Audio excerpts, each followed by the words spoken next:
আসসালামু আলাইকুম সবাইকে।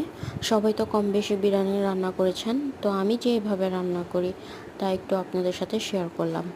তো এখানে আমি মাংস নিয়ে নিয়েছি ভালো মতো ধুয়ে, তারপরে সব ধরনের মশলা বাটা দিয়ে দিয়েছি। এখানে দিয়েছি আমি জায়ফল, জৌত্রী, পেস্তা দানা, সব ধরনের মশলা বাটা যেটা বিরিয়ানিতে দেয়। সাথে বাদাম বাটা দিয়েছি আদা রসুন বাটা, আর দিয়ে দিয়েছি মরিচের গুঁড়া। তারপর দিয়েছি লবণ, তারপরে তেল দিয়ে দিলাম এখানে দারচিনি, এলাচি, তেজপাতা দিয়ে ভালো মতো মাখিয়ে নিলাম। দিলাম সাথে পেঁয়াজ, দিয়েছি এখানে আমি একটু টমেটো সস।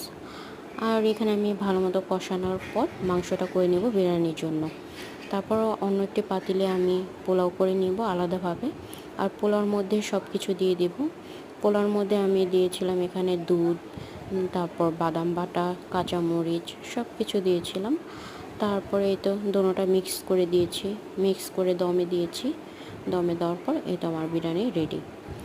তো সবাই ভালো থাকবেন, সুস্থ থাকবেন। আমি এটা শর্টকাটে রান্না করেছিলাম। তো